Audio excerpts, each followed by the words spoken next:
Okay, so we will start very soon. I will just wait for 1 or 2 minutes to see if anyone joins. And if no one joins, then I will just start.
Good.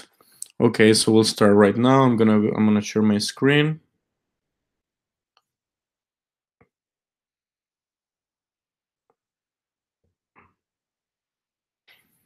Okay, so now you should be able to see it. And I'm gonna put a full screen mode in here. So welcome to the 4DX EB Academy webinar. So my name is Edu, maybe you already know me. I'm MCP of ISAC in Austria. And let's get it started. So what is 4DX? So maybe you might have heard it before. This whole session is going to be about how to execute a plan.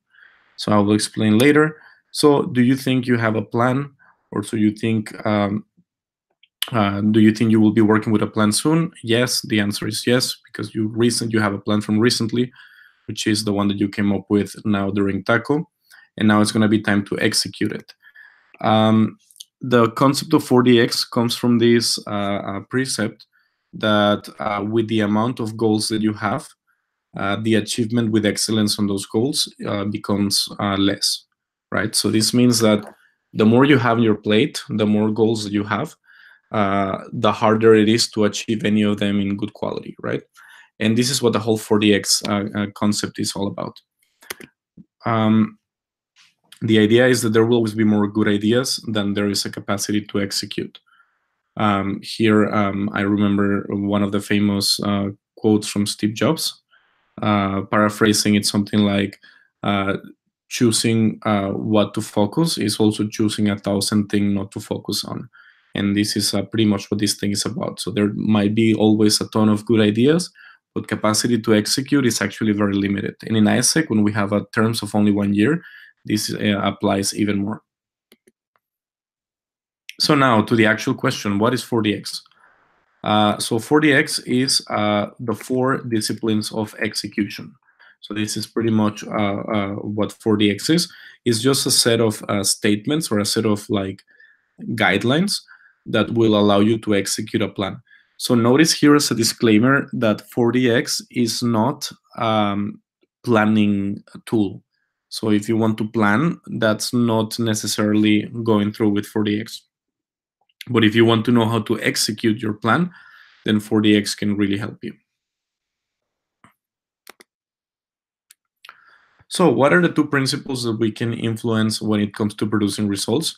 One of them is the strategy, and the other one is the ability to execute. And according to the 4DX book, which, by the way, I recommend you to read if you want to get further into this, it's 70% of strategic failure comes from poor execution of leadership. It's rarely for lack of smart people or vision.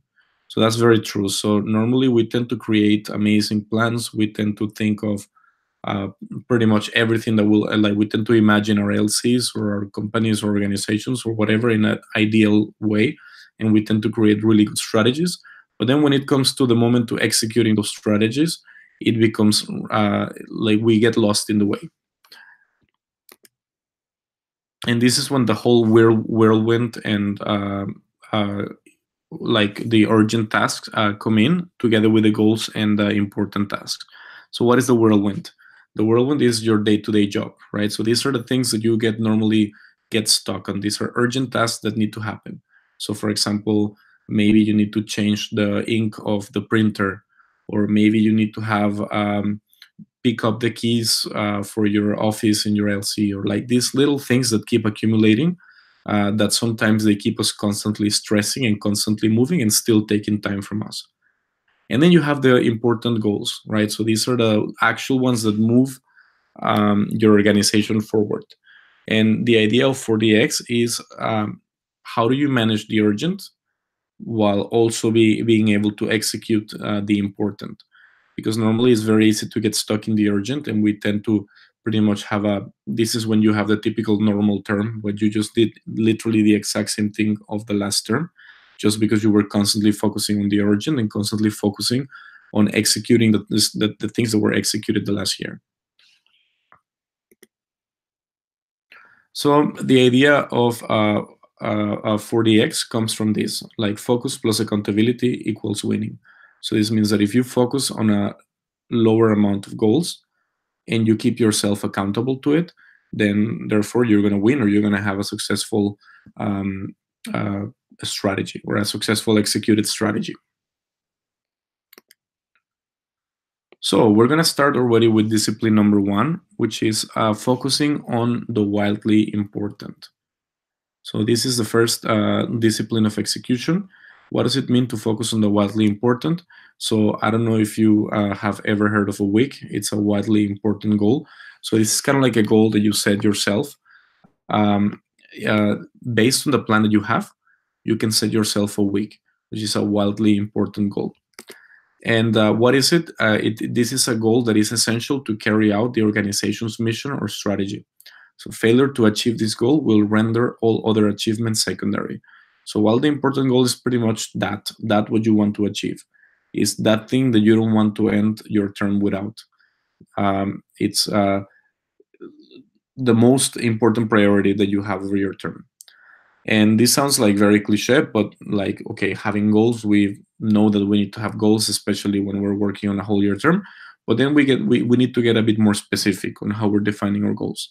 And as you listen to this, I would like to see if you can adapt this to your current role as VP elect or LCP elect, to see if you already have a wildly important goal set. Some people set their wildly important goals even unintentionally. So what are the rules of the WIGs, or the wildly important goals? The first one is that no team should focus on more than 2 WIGs at the same time. So this means that because they're wildly important and because they're helping you to focus, you shouldn't focus on more than 2 at the same time. Then the other one is the battles that you choose must win the war. So this means that whatever WIG that you're setting for yourself needs to be something that is obviously contributing to the purpose of your organization. Senior leaders can veto proposed actions or goals, but not dictate. So especially for you who are going to be leading a team, when you're coming up with setting a WIG, you need to understand that of course you can guide people into strategy or into purpose, but in the end is your team who is, in order for them to gain the accountability and the ownership of the goals, they're the ones who need to propose it, or they're the ones that need to understand what are the WIGs in their areas. And if you don't like them, you can veto, of course, but you cannot dictate. You cannot just simply set all the WIGs for the whole LC. Otherwise, there will be no ownership. And lastly, all WIGs must have a finish line. So this means that in order for WIGs to be clear enough and to be actionable enough, they need to have a date of when they will be ready. So this is an example of how to write it. So for example, from X means X means the current state, and Y means where do we want to be, and by when do we want to be there. So for example, what could be an example of a WIG for Austria could be from 287 approves to 567 approves by the 31st of July 2019. So this is already something that we can set ourselves as a goal for a WIG. So what are other things to keep in mind for the week? So if every other area of operations remained at its current level of performance, what is the one area where change would have the greatest impact? So this is something that should help you set when you want to set your wildly important goal. It's something that can help you set it, right? Like, okay, if we would leave everything set to risk variables, that means if nothing else would change, but we would change this one more thing, what would it be? What would be this game-changing thing that we would change if everything else keeps running equal? And I think this is something super important to keep into consideration, especially when you're talking about the whirlwind, because you will putting focus on your important goals doesn't mean that you will not execute on all the other day-to-day tasks that are already in the organization. Same thing as with products, like putting a focus in GE doesn't mean that people who want to apply for GT or people who want to open a GT as OP takers, they will not be listened to. It just means that your focus or your area, your energy is mostly being spent on the thing that you're focusing on. How do you identify your week?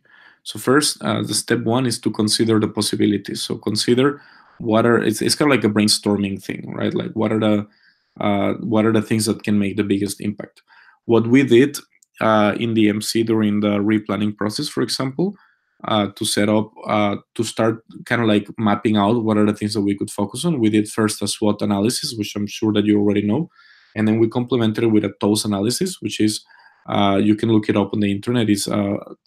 It helps you find actionable items to your SWOT.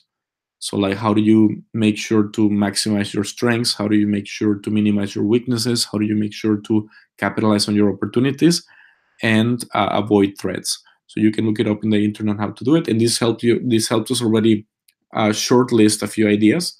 And then later we were ranking them by impact and feasibility. So first by impact, how much would they impact the organization? And then feasibility, according to the resources that we currently have, how would we be able to execute them? And then later you select the top ideas, and that can be your week. So remember that selecting this should be a team effort if you really want ownership on the team. So you already have this. So what is the discipline number 2? Discipline number 2 is acting on the lead measures. So here we need to understand what is the difference between lag and lead measure. Sorry. Lag measures, they're the ones that come a bit later, right? For example, what is a lag measure that we have right now? We have approves or realized, right? So these are metrics that we have that we know that, of course, they're super important for organization, and they're actually main metrics and main KPIs, like even our main measure of success, or not our main goal, for example, for the year is measured in approves, right? The 5, 6, 7 that we have is measured in approves, but that's still a lag measure. What does it mean? It means that in order for us to get there, there are probably some other metrics before that need to happen in order for it to be there. For example, how can we get an approve if there is no person that has signed up yet? Or how can we get an approved if no one has applied to our opportunities, or if our EPs haven't applied to other opportunities abroad? So you need to find what are the things that lead to your lag measure. And a lead measure that we can have here is, for example, signups. So like if you want to have signups, you know that they're leading to approves, right? Maybe not necessarily. Maybe not every sign up leads to an approve, but you know that there cannot be an approve without a sign up. And it goes the same with applied. So if you want to make people apply, so then that's probably also a lead measure to approves. So here there is no proper science that can help you that can help you set with an exact formula what would be the best lead and lag measure. But the idea is that there are two things that need to happen in order for something to be a very good lead measure. The first characteristic is it predictable? That means, does the lead measure predict the lag measure? In this case, opens to let's say signups to approve is, because it means that if you want to have approves, you need to have signups C4. And the second characteristic is it influenceable? So that means, can you as a person influence signups? Definitely yes. You can still go even a little bit more, how do you say, more extreme with what you want to see as lead measure, because you can even go a step forward, and you can say, okay, maybe my lead measure would be what will get me to the sign up. So maybe having an info stand is something that will get me a sign up. So in this case, the lag measure will be an info stand, a sign up, and the lead measure would be amount of info stands that I'm doing. In the end, it's up to you to decide if as long as you see that the lead measure is predicting the lag measure, and also it's influenceable by you. The idea is not to get fixed on the lag measures. This is why specifically when you want to pump up your team, or you want to track your team, or you want to I don't know, pump them up for results, lag measures are good to show how much you have done. But if in the end, if there is a big disconnection between their actions and the measure, that measure is not going to get done.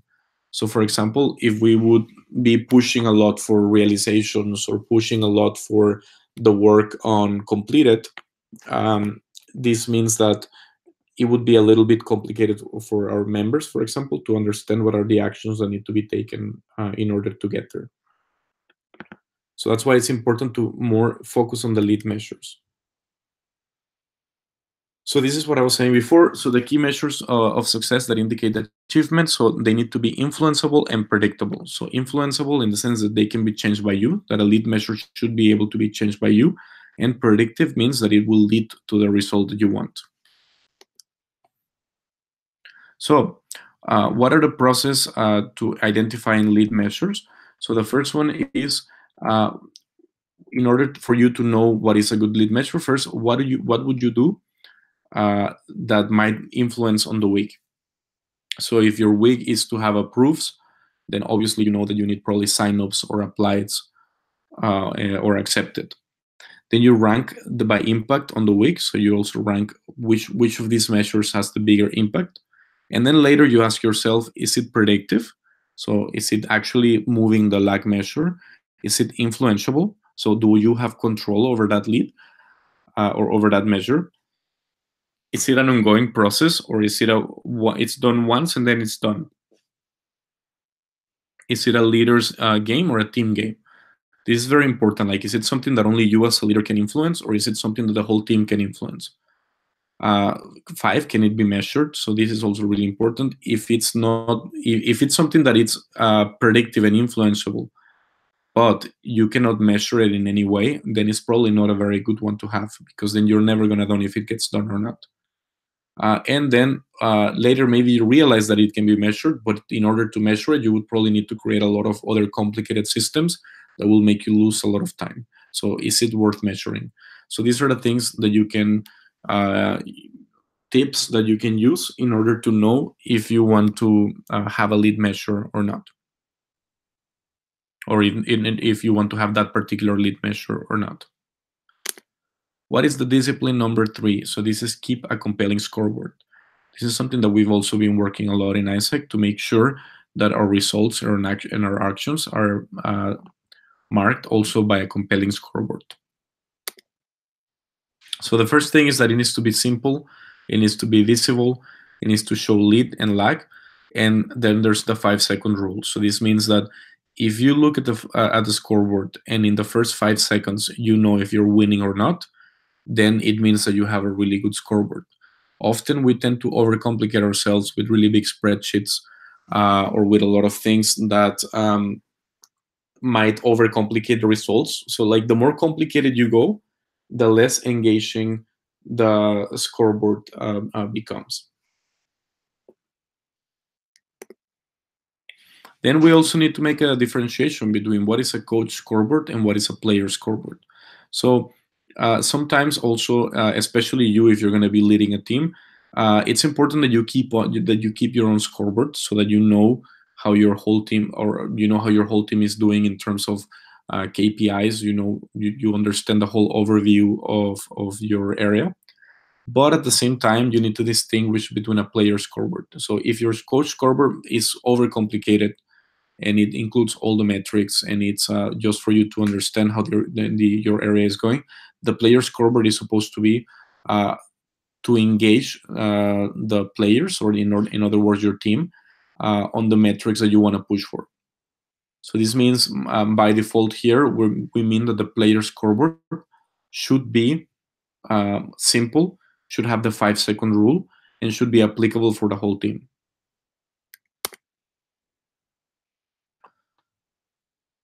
Yes, so how do we create a winnable game? How do we play to win and not to lose? How do we show in a compelling way where we are versus where we should be? So here, in order for you to know how to create a scoreboard, so first, the first thing is you need to know who is responsible for the scoreboard, so you can assign a person responsible to create a compelling scoreboard. Maybe you can even have it in your office, or you can have it in an Excel spreadsheet. It's always recommendable to have a physical scoreboard, like according to the book, it's better to have it visually in the office to see it all the time. When will it be posted? So like when will it be updated, the scoreboard, so that people know when to check it? And how often will it be updated? And it's important that if you want to keep your people accountable to week results, then it makes sense that at least every week you update your scoreboard. And I can tell you, for example, here we had when I was an LCVP, I remember that the MC was having a really cool engaging scoreboard for recruitment, where they would it was super simple. It really had the 5-second rule. It just simply had the name of all the LCs. It was a physical scoreboard that they had in the office. The name of all the LCs, then percentage of achievement of recruitment. And it was super engaging because we simply just wanted to be the first LC to get to 100%. So this is something that you can also put on your members as well, like having scoreboards for them that are actually on their KPIs or on the lead measures that you want them to fulfill. Discipline number 4, create a cadence of accountability. So this is all about how do you make sure that there is accountability and there is back and forth reporting between you and your team. So here, what are the things that we're expecting from accountability is first that it's consistent. So it's important not to lose the rhythm of results. So as I was mentioning before, if you're saying that you're going to update your scoreboard every week, then do it every week. Or if you're saying that you're going to have reporting systems every week, then they need to be every week. The moment you stop losing the rhythm is also the moment your people will start losing the rhythm. It needs to be shared. So here by shared, we mean that it's like the whole team is accountable to it. So it's not just you, or it's not just a few persons. So the whole team needs to be accountable to the week. It needs to be adaptable as well. So in order to gain ownership, it needs to be adaptable to the needs of your team, and it needs to move lead measures, right? So you need to focus more on lead measures. And I think that you can already see that the main point of this 4DX thing is try not to focus so much on the end result, focus more on the work that leads to the end result, and you will therefore see the results. Because in the end, your people will have more control over their activities than over the end result. And if you have the proper activities that will lead there, then it's going to be easier for you to get to that final result. Here's an example of how you can have a week session. I think I didn't mention it before. Like a week session is kind of like a mini meeting that you need to have at least every week. So even if it's raining, even if it's like holidays or whatever, you at least need to have this session of accountability of how are you doing in regards to your week. So first you have account. So this is just simply report on last week's commitments. So what are the commitments that the team did last week in order to get closer to the week? Then later is reviewing scoreboard. So here is where you're learning from success and failure. You're seeing what were the good points and what were the bad points on the scoreboard. Here's also important to note that whenever you're making a scoreboard, especially with green and red, that you make the reds or the green and reds more as a guide to the goal, rather than a reward and punishment, right? So this means that don't make it in a way so that people feel compelled to put everything green, because then they might feel that they're going to be punished, but more like they need to understand that they're going to be guided through the scoreboard. And then at the end of the meeting, you can have plans. So what is the clear path, and make new commitments? What is the plan based on what happened last week and based on the results of the last week? What is the plan in order to get closer next week to achieve your commitments, or to get closer to the week achievement? Yes. So this is also something that you can, in order for you to practice, you can also see how you can implement this in your EBM. So how you can, if you're LCP in your EBM, or if you're LCVP, how can you implement this in your team meetings? This is a summary of the whole thing. So you see that the discipline number 1 is focusing on the wildly important goals. Discipline number 2 is acting on the lead measures. And you need to have both wildly important goal and lead measures. They are in the compelling scoreboard, right? So this means the scoreboard contains how are you doing with lead measures, but it also contains your wildly important goals, so that you don't get lost also on the little activities. But this will not work if you're not using a proper cadence of accountability in order to make sure that there's consistency and rhythm in your reporting processes. Cool. So then the question is, what will you choose to do now? So what are the things that you want to do now in order for you to implement this 40X? And maybe I can also already leave you the question for you to answer on the quiz that we have, which is simply, what are the 2 main characteristics of lead measures? So if you want to have a good lead measure, what are the 2 main characteristics that it needs to have in order to be called a proper lead measure? And that's it for the webinar. Thank you very much for joining. I am just going to stop sharing this.